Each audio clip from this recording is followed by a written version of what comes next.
In the 90s, Playmates Toys made the deepest line of Star Trek action figures in history. My name's Keith, and I'm a collector working towards owning all 284. I've been a Trek fan for almost 35 years, and most people are sick of me talking about it. But somehow I've convinced my old friend Mike to review them with me on Look at My Star Trek Toys! What's up, everybody? Welcome back to Look at My Star Trek Toys. This little show that Mike and I do every week here about, it started out just being about the Playmates line of Star Trek action figures, but as it turns out, some of my absolute favorites have not been made by Playmates, but they've been made by you. By the incredible artists out there in the whole world, frankly, creating amazing custom figures. And so we are up to episode 5 of custom figures. And frankly, they keep getting more astounding. They keep getting more unbelievable. It's so cool. Mike, how you doing? I'm doing great, Keith. I absolutely have to admit, these are my favorite episodes that we do, for the reasons that you expounded on previously.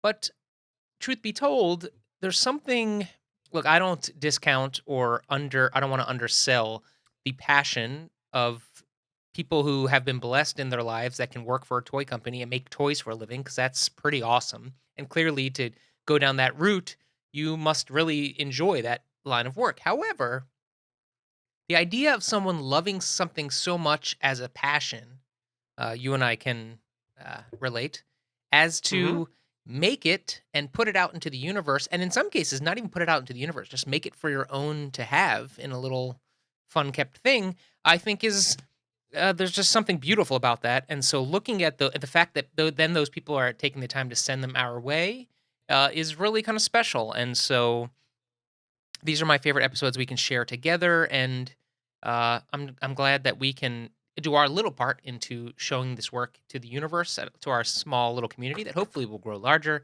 But anyway, I'm super psyched and glad. I don't think number 5 will be the last. Oh, it most certainly will not be, because I have so many, I'll never get through them all, and so it's almost as if I'm just grabbing a random assortment of what shows up in my email, because that's a little bit what I'm doing.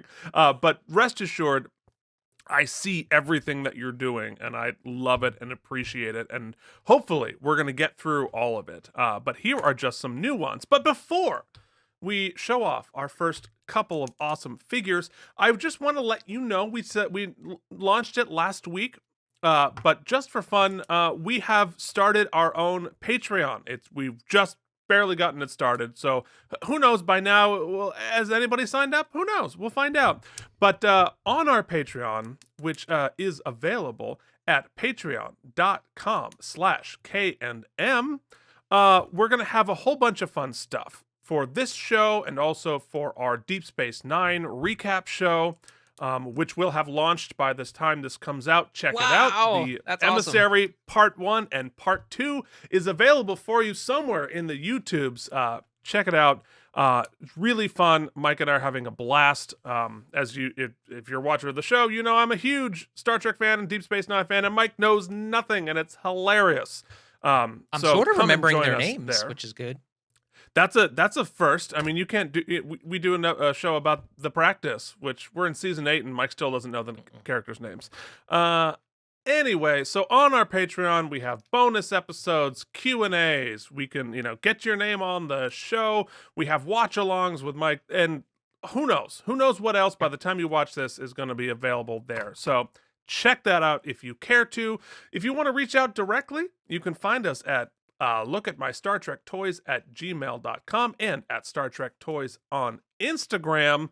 And of course, leave a comment below. We love reading and chatting with you here. Like, subscribe, blah, blah, blah. All the usual nonsense.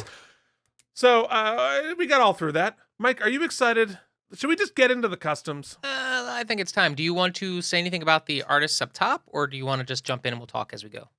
Well, we're gonna introduce the artists as we go. Okay. So our first figure is from one of our favorite artists, George Alexandris. who I think lives relatively close to me here.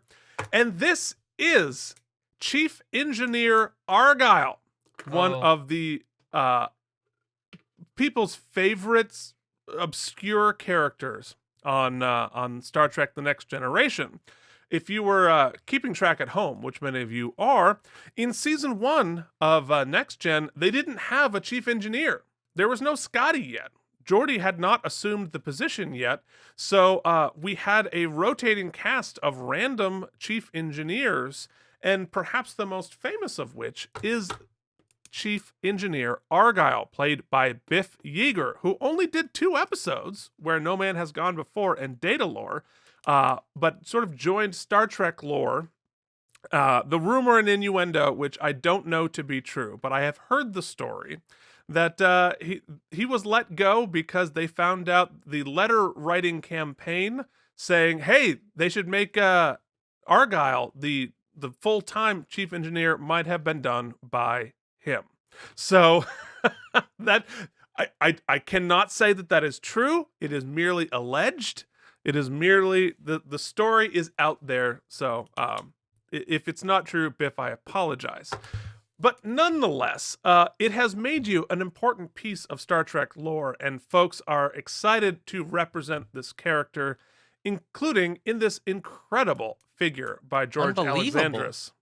So he explained how he did all of this. So the head is from the Sequest toy line, and they cut his hat off and sculpted the hair. The body is a season 1 Data, and he filled the arm to remove his access panel and repositioned his hand to look more natural. And as always, it's a full repaint, an incredible repaint. And so if that's a Sequest character, what an incredible likeness. That is a better Biff Yeager likeness than most of the figures done by Playmates. I don't know if that's happenstance or whatever, but taking the hat off. And one last little detail, and then Mike, I want to hear from you that George represents on the season 1 and 2 Next Gen uniforms is the seam down the center, which he puts in himself. What an amazing detail that makes that so cool. Mike, go. Well, just the paint he uses too for the repaint is Yeah. such a cool. There's such a fine texture to it. It's almost weathered in a way. The detailing is incredible. I was going to say that must be. I would have sworn it was a 3D print of the face because, like you said, the likeness is insane. It's astounding, right? And just the quality of it, I would absolutely pay full retail for that because that's exactly what you would want from that figure. Well, yeah. I mean, Even the separation between the boots and the pants, so that little V shape, the upside down V, the wishbone we get on all the regular figures as well. There's something about it when he uses this paint that it makes it pop more and feel a little bit more authentic. No, I mean, just awesome. I mean, let's just be honest. These repaints and resculpts that George does are better than the original line. They're just flat out better. And there's a whole there's so many of it. He's done the whole cast in these repaints and just sort of fixing up all the little details. And every one of them is better than the original. Well, and you know it's once again highlighted here, whereas the original molds do have this sort of cool flowing texture in the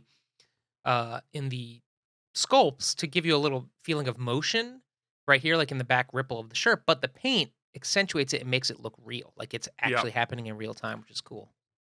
And in the back there, you can see that the gold doesn't go flat down on the waist. It has sort of the angle there, which it did on the uniforms, but not in the figures. So that's part of the repaint detail is making that more screen accurate, is my understanding. So, incredible figure, an obscure but fan favorite obscure character. I mean, come on, how cool is that? Yeah. I got really nothing more to awesome. say with that other than that's super super cool. And like the Taff Argyle has an incredible figure, hilarious. All right, so let's go to another figure, also a someone who did 2 episodes, but in a much more iconic role, and that is Captain Jellico from the Next Generation episodes Chain of Command 1 and 2. Wow. This figure was supplied by Kevin Lee, although he got it online, so artist is unknown, alas. But of course, Captain Jellico in Chain of Command Parts 1 and 2, played by Ronnie Cox, in a fantastic 2-part guest star, and a couple of episodes here. And so I don't have a lot of answers as to how this was created. I'm guessing that it is a head swap from another toy line, because it's not a Star Trek head, but it looks like that was produced as part of a toy. But Mike, your guess is as good as mine. Looks whatever they did, they'd add that fourth pip. Maybe looks like there's like right. Yeah, it does look like that. So it's a painted fourth pip, and we had that a couple of times. I would have assumed that that would be a Picard duty line figure that they had, but that would have had the fourth pip. It does look like that one in the back there is added, right? No, I for just sure. Yeah, no, that was definitely painted. I know that some of the figures from Playmates had weird paint adaptations yeah, for it's the possible. pips, so I I don't know. I mean, sometimes when you're dealing with these customs, there's a lot of mysteries. Last episode, if you missed Wharf Parade, you definitely got to watch Wharf Parade. Mhm. But I had a custom there of mysterious origin that we'll never get answers on. But you know No, what? I it's bet somebody cool. watching this will be able to answer the pip question. It's definitely cool. I feel like we've gotten spoiled now, whereas I want to be able to say that the likeness is so well done. But I feel like he's got what's the actor's name? Ronnie Cox. Ronnie Cox, right? Has got such a specific face that I feel like we could really even bump it up to the next level. But I'm just picking nits because I know that I can. I mean, it's It very close, it's but good. yes. It's good, and I think it could be from another toy line that's him. It could just be another character that looks like him. It's tough to say. Yeah. So, anyway, I mean, it's great. I know there are a lot of Captain Jellicos out there. And so if you have a Jellico, send it to us because we Mhm. we could probably. What's cool about these I mean, if you these have a custom Jellico cat, figures? send it our way. Yeah, we're big on cats here. And anyway, we could probably do entire episodes of customs of some of these characters that never got a Playmates line, and there's That's a so point many I'd cool like to ones. point out. Well, I'm preaching to the choir, obviously, but if a lot of these customs, I would imagine, is not so much that go look on my shelf. There's an isolated Captain Jellico, right? It's where in your collection is he displayed amongst what groupings, right? That he fills Hmm. a gap, it fills a hole, it completes a picture. Usually, I would imagine. Yeah, I mean, because there are other customs to be made from that episode, and from that whole and of course you've got red data, all sorts of fun stuff. All right, well, yeah, let us continue forward with this. This is an interesting one because the figure itself is a relatively straightforward head swap, but there's something else cool about it. And this is from our good buddy V-Man, Vance Major Owen. We have Captain Sisko, not just the figure, right? In the That's 4.5, awesome. in his later series uniform. It's the whole damn box. And what I mean, Vance does. He's done a ton of these, and he has. I'm so envious of some of Vance's collections, and we'll get to them at some point. But he does the entire cast in different uniforms.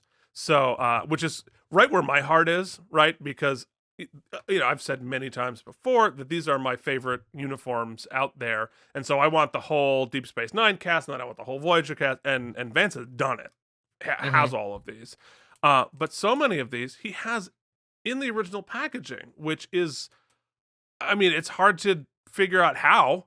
I mean, obviously he's going in with an X-Acto knife, cutting and printing custom graphics and Specific cards bluings and and yeah. putting it in. There's like a ship in a bottle element to this, because how do you package it back in with these custom figures? It's really really cool.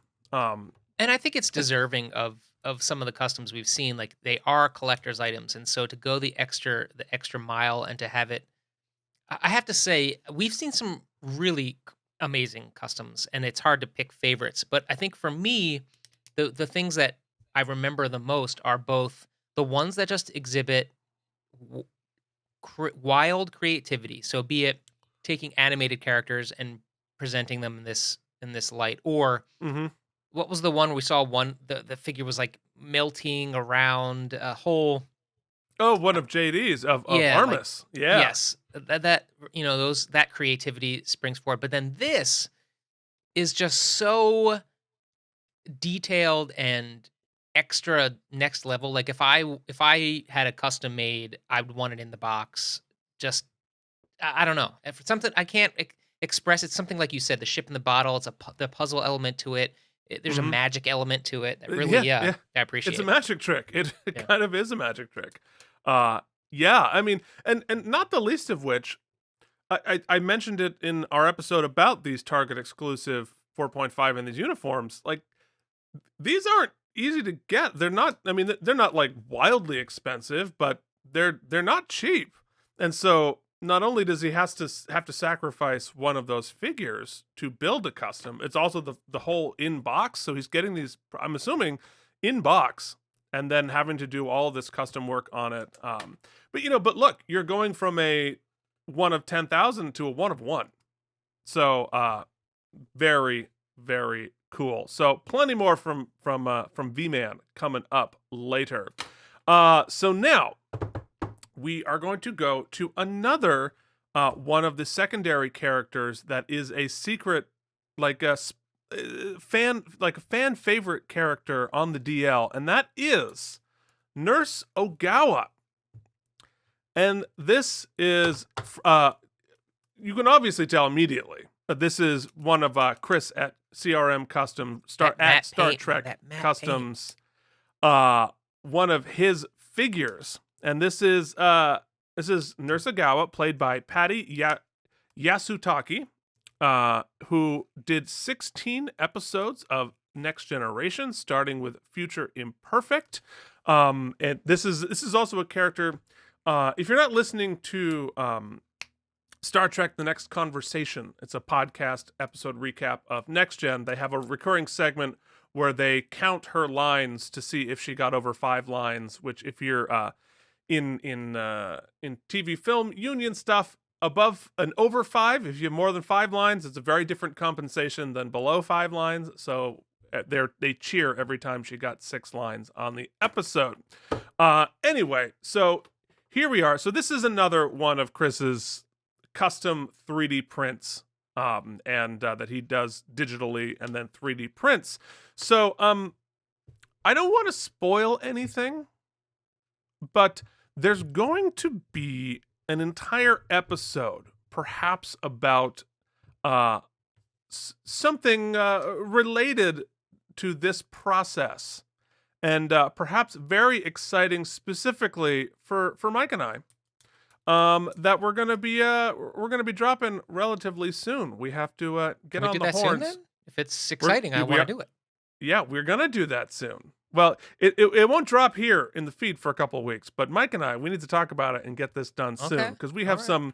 we're gonna have some very exciting news, at least for the two of us. I don't know if you guys care, but we're super excited, and we're gonna get Maybe a we can drop that glimpse. early on the Patreon, Keith. An early episode, bonus content, and then Ooh, we'll release it a little bit later here, free. I think well, that's what they do, right? Something like that. I think that's what the cool kids do. We'll figure it out. Anyway, well, yeah, we got some cool stuff coming. I'm not gonna say what it is yet, but some really cool stuff that I haven't been as excited about anything in a long time. So, anyway, Which is more about Keith than anything else. I know everyone's like, oh, I feel sad for you, but anyway, so Mike, talk to me about this figure.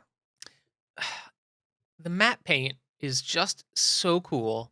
Uh, and for some reason, just even the way the hands look detailed. I mean, that's a better hand than we get on any other figure. It's such an artistic, the modeling. There's a creative element to the model, the 3D modeling as well as you have to kind of tweak, I'm sure. And Well, it's not a tweak. This is a full build right from the ground up. This yeah, is that's not what I'm an saying. Like, adaptation of another figure. This is an absolute yeah, I complete know, but you build. don't just like click a button and let the computer render it Right. entirely. There's some art that is involved. Yeah. There's Oh, for sure. there are Yeah. many choices that are made. And then maybe you can explain, Keith, what this kind of side by Ah, side is. so this last one, so this is just representative, so that you can see the custom Ogawa figure against the traditional Crusher Playmates figure. So you can get a sense of the scale and the shape, and you can really just see um, the evolution in the toy line. I mean, in what is possible and what is Technology, being right? done. It's technology, it's artistry, it's budget. I mean, Yep. it's a whole bunch of different things, but it feels like the transition from low def to high def Hmm. in some ways. Where it's like, I mean, obviously, Well, and it's also better. like the difference between, and obviously Playmates is mass producing these at large scale, and that's Right. very difficult not to just do in as far as the sculpt, but as far as the painting goes as well. So you can see the stark difference between not just the shiny paint versus the matte paint, more Right. specifically, with a machine paint or a mass produced paint versus someone going in with the detail and the time to Yeah. hand paint something. It adds just the texture, the shadowing, the detailing. It all comes together. The effect is really stark here in the Yeah. juxtaposition. No, it really is. It's astounding. But we're going to talk a lot more about Chris's work, and that is, of course, Chris at CRM Customs. You can find him on Instagram at Star Trek Customs. All right, so we're gonna finish with I think is a finale showpiece for the ages. Mic drop. Right? This came into my email like a week and a half ago, and the more I look at it, the more I'm astounded by this figure. And that is from our friend George Alexandris again. We have a Tapestry Picard figure. So, all right, so let's just break this down a little bit. This is from the Next Generation episode Tapestry, of course, where Q takes Picard back in time, and they do like sort of an alternate, like, what if you hadn't been stabbed through the heart when you were a young man? Let me try to teach you how to be mature. Blah blah blah. We go into alternate universe. Don't keep going forward. Stay on Oh, these yeah, I first think I two, got Mike. it. One, two. There's Uh, two, three there's pairs. 6 of them, yeah. So anyway, so we see Picard in the old like Wrath of Khan era uniforms. And there was a Tapestry Picard made. In fact, it's one of the most famous figures that Playmates did. It was one of the 1701s, which almost cratered the line. They only made 1701 of these figures, which collectors couldn't get. And then they tried to release it as a separate set. Blah, blah, blah. Everybody knows the story. But this is not that. This is a rebuild and repaint, I believe, from one of the other from the Generations line.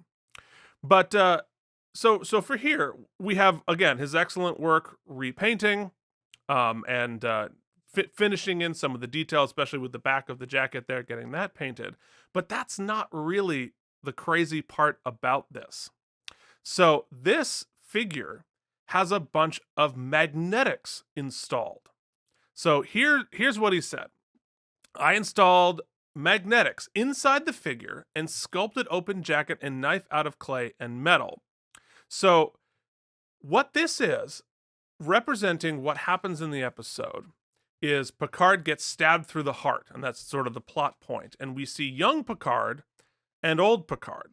Because we show Patrick, we want Patrick Stewart to play the Wait, character. We see are they gonna head swap? they are not only going to head swap. Click through to the next one. One more And then again? one more. Yeah, one more. So, magnetically adding the piece which has the wound and the open shirt. So that is a magnetic piece which snaps on to the figure, No! and then magnetic pieces for the knife all the way through. The details start with the collar being cut off. Then I sculpted the correct shape of the black piping strip that ends near his chin, Playmates version wrapped over his left shoulder. On his back, I added the black piping and the red belt loop by his lower back. I also added his back right shoulder, the buttons that hold the white strap to his right shoulder. I added articulated arms and legs, which if he started with one of the Generations figures, it wouldn't have had. The forearms were sculpted to add the white undershirt, and I painted the red stripes down the legs. I also repainted a Cadet Series Picard to achieve his younger look from the episode. The heads are magnetic also, so they are easily interchangeable. So what is the head, where is it going? So I think he hollowed out the torso, added the magnets in there to swap the head out. You're putting it in vertically? Putting it in vertically, yeah. So I think you're snapping it in vertically, magnetically there, and then having the open shirt wound magnetically attached into the front, and then the two pieces of the blade also magnetically going on in the front like that. So all of the I know it's hard to wrap your head around, because I had to like read what he wrote and stare at it for a long time just to figure out how he did it. So the chest is metal. That's what's making the two pieces snap on independently. Right. So I think he built a magnet into the chest to have these things magnetically attached, or maybe it's metal and they're magnets. I don't know. I'm not smart enough to understand how we did all of this, but let's just first of all, props to the young Picard head, because that's cool too. Well, and that is from the Cadet series, Okay. which we haven't talked about yet, but based off of a computer game and not a CD-ROM game, kids at home. As opposed to one of the series, they did young versions of all of the cast. So we have a young Picard head, what he repainted and adapted for this, which looks a lot like the actor they had playing young Picard in the episode. But in terms of the detail, I read it all, but he swapped out the arms and legs as well, so they had full articulation.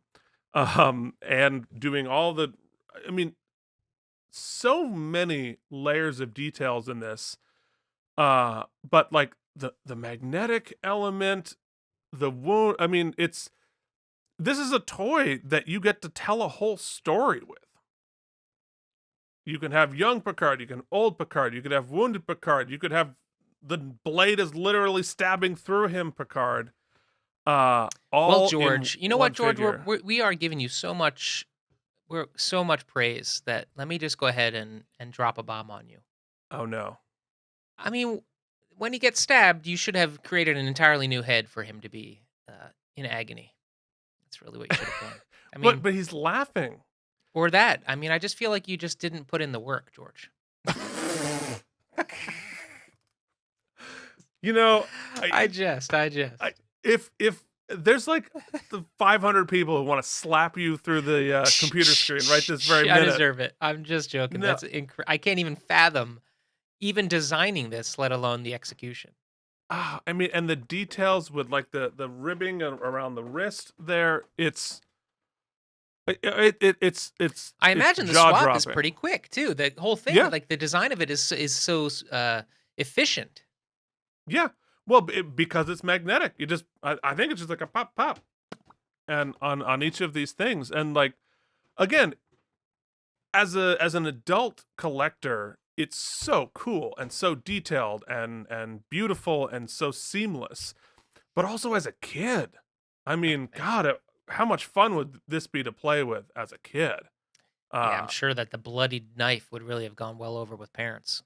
Oh yeah, but it'd go over well with me when I was 12. Are you kidding me? That'd be the coolest thing ever. If you had put that blade that George made here on Worf's shoe, Done deal. The shoe shift. The shoe. I mean, that's perfect design. You can just magnetize it right on. Jeez. Just saying.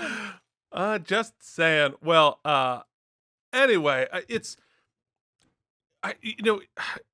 again, every time we do one of these, I'm just sort of astounded by the talent level out there and the creativity level, and just from like professional level computer modeling and painting and creating something from ground up to these incredible detailed adaptations of the original figures to building your own boxes. Like it's mind-blowing, and the more we explore it, the more comes out, and the more it just stuff I could never have conceived of. Like never I could have okay, swap the head out, I get that, but this, I mean, come on. And just the talent, and and I gotta say this, and luckily I feel like I'm safe, where I'm in a safe space to say for this, sure. but like Star Trek fans are just smart and creative, more so than normal folks, just flat out. So I actually have and I'm dropping this on Keith right now too. I have a request for our community, and I'm being legit here. This isn't just me shoe shiving, if you will. So we're going to continue to do custom shows. I think that's pretty obvious. And one of my favorite custom shows we've done was the displays show. Seeing We have people's another one of displays. those coming. Yeah. I have a request for our community because there's something I'd like to see now. Utilizing a lot of the creativity we've seen so far, as well as what Keith just said, just the sort of aesthetic creativity and philosophy of a lot of fans. I would like to see people's displays utilizing custom figures. Like, I want to see some of the stories that have been told via display incorporating customs, maybe with original figures. I don't have any specifics, but I'd like to see how stories are being told via display utilizing some customs. That's what I would like to see. There's some very cool stuff of that out there. So I feel like your dreams might come true, Mike. I feel like this is Keith, where can people send those if they want to be a part of that show? Well, I can tell you can send them to lookatmystartrektoys@gmail.com. And I know we've got a great one from JD coming up. We have a full Deep Space Nine set, which I have been holding on to until Mike is more familiar with it, to show. But they built the entire set as a complete custom diorama, so that's coming up.